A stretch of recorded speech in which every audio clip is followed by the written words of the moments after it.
Next class is called as vector class. This vector class is contained in a package called as java.util package. This class can be used to create a generic dynamic array.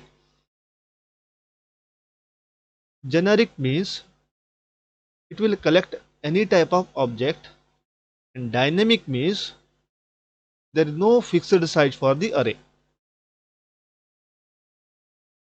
This vector can hold any type of objects and any number. The number is not fixed.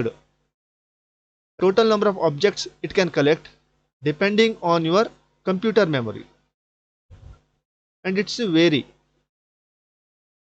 The objects do not have to be homogeneous.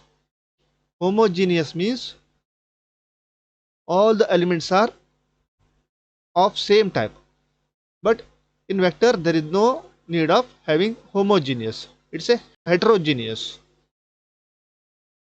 In Java we can create a vector using a class vector here. Vector, you have to provide here identifier name int vect is equal to new vector.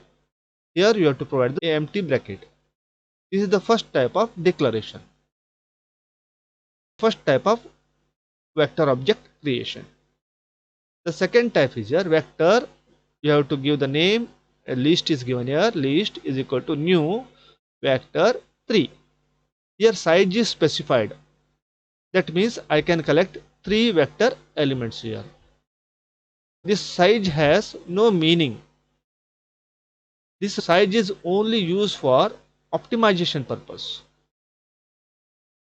Whenever I can add additional object to this vector, that means this list can collect more than 3 objects.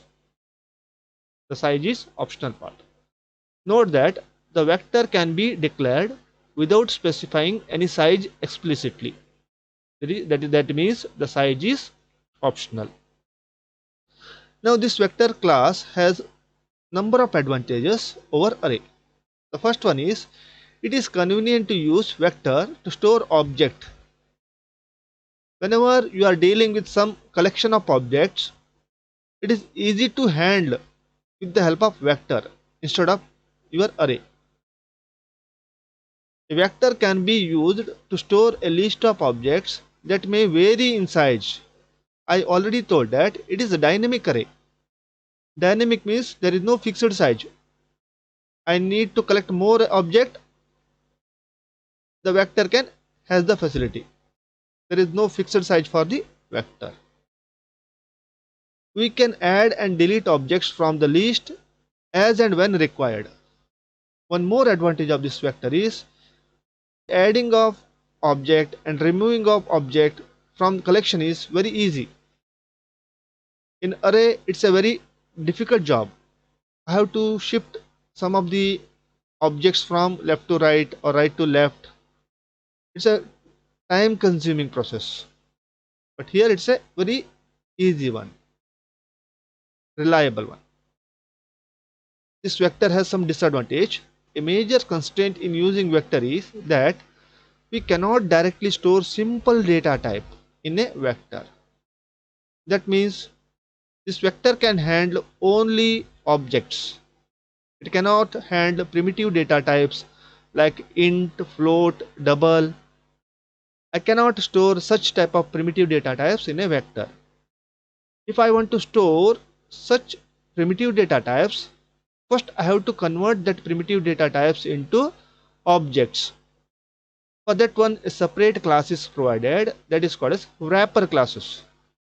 With the help of wrapper class, I can convert int, float, double data type to object type.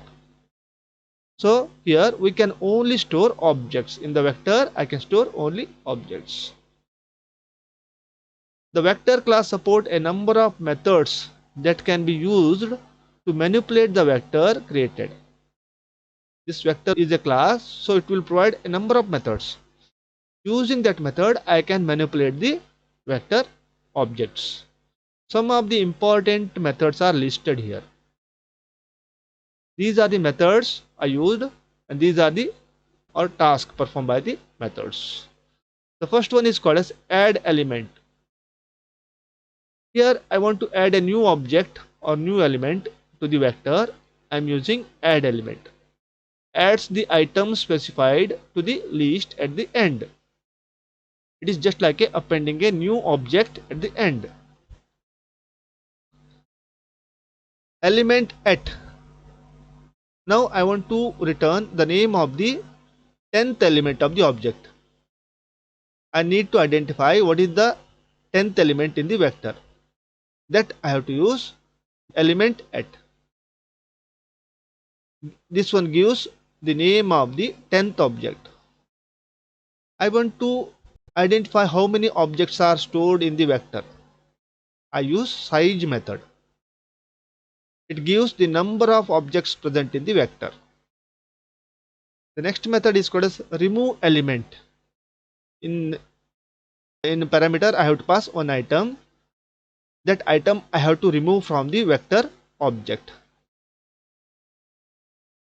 Remove element removes the specified item from the list. This item is removed from the list. Remove element at. I don't know the name of the object, but I know the position of the object. Sometimes you have a position where that object is located, but you don't know the name. In that case, we are using remove element at method. I have to provide here the position of the object to remove. Removes the item stored in the nth position of the list. Here it will remove the item which is in the nth position. Next method is remove all elements. If I want to make that vector empty, I want to remove all the elements, then use this method. Called as remove all elements. Next one is copy into. Now I have some array and that array contains objects. Copy into. I have already created one vector and that vector contains some objects of same type. I want to transfer that content into array. Vector contains some elements of same type and that vector content is transferred to array. You have to copy that array element to array. In that case, I am using copy into. It will copy all the items from the list to array. Next one is called as insert element at. I want to add a new item or new element at a particular position on the vector. Here n is the position, item is the new item I have to insert. Insert the item at nth position. A new element is added at the nth position in the middle. If I want to add a new item at the end, I have to use add element. If I want to insert a new element in middle, I have to use insert element. If I want to remove some element by using item name, I have to use remove element. If I want to remove some element using a position, then I have to use remove element at. These are some of the methods I used in the vector class. Now, vector is just like an array. Okay, so I have to differentiate. What is the difference between array and vector in Java? Array is also object in Java, vector is also object in Java, but what is the difference? The first difference is the array can hold objects of same type, that is homogeneous, whereas vector can hold objects of any type, that is heterogeneous. Any type of objects I can store in the vector. The second difference is elements of an array are fixed in size. Once you create an array, I cannot modify the size of the array. It is fixed. If I create an array of 10, it can hold only 10 elements. I cannot change it to 15. But in vector, it can hold a list of objects that may vary in size. There is no fixed size for the vector. The size is depending on the memory in your system. Next one is not convenient to use array to store objects. In array we cannot use some manipulations, but if I use vector, it is convenient to use vector to store objects. Array of objects handling is very easy in the vector. Fourth one is add and delete objects from the array is difficult. If I want to add a new element, if I want to delete a existing element from the array, it's a difficult one. But here the manipulation is very easy. Adding of new element, deleting of new objects from the list is very easy. Array can hold objects as well as primitive data types.